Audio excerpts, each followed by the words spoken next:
जय जगन्नाथ। आपण मानक मो चैनल को स्वागतम। आज रेसिपी रे आपण मानक मु गाजर हलवा केमती करा जाए ताहा प्रस्तुति देखैबी। हाँ, आपण जदि मो चैनल रे नुआ आछनी निश्चय सब्सक्राइब करिवे, पाखे था बेल आइकन दबाई देबे, जहा फल जहा वीडियो पोस्ट करी आपण पाखु नोटिफिकेशन जाई परिबो। तेबे चलन देखिबा आज रेसिपीटा। गाजर को एमती आमे चांछि दबा।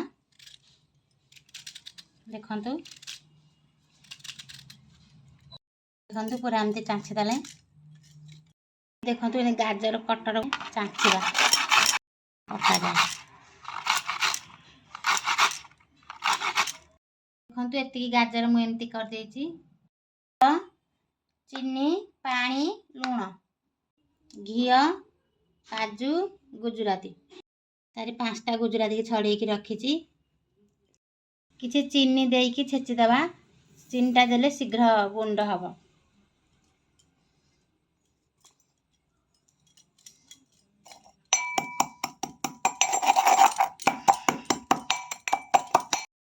देखंतु मु एमती गुंड कर देछि। आपण चाहिले ब्लेंडर जार रे भी गुंड कर परिबे। प्रथमे गैस ऑन करिबा,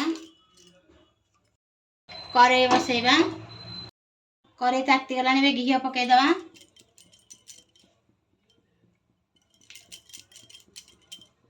एबे काजू पकै दबा। काजू भाजीबा। काजू हेई आसला गोटे प्लेट को काढी दबा। गैस सिम कर दबा।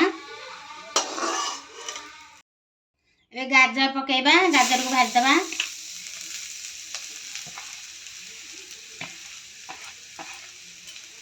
आ टिके घी पकेबा। घी दरकार है आ चामचे घी पके दबा।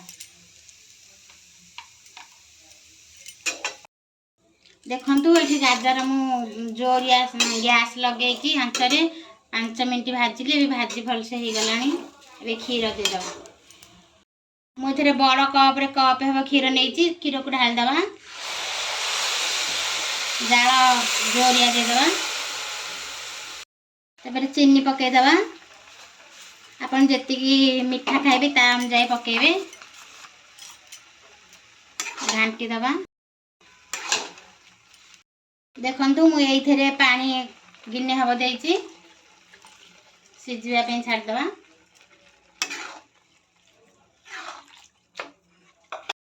स्वाद अनुसार लूण पकेबा।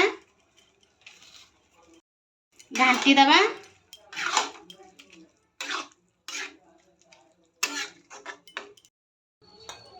मीडियम साइज रे गैस टाकू कमे दबा। तापर घोरे दबा 5 मिनिट पे। गाजर सिझिया पे छाड़ दबा।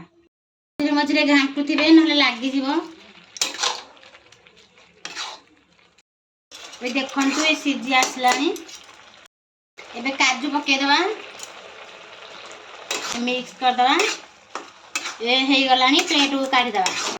अमूल आ बिना मिल्क मेड रे आमे गाजर हलवा प्रस्तुत करछे केवल खीर देकी।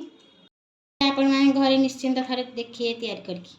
वीडियो टी यदि भल लागिथिबो लाइक या कमेंट निश्चय करिवे। रहिली जय जगन्नाथ।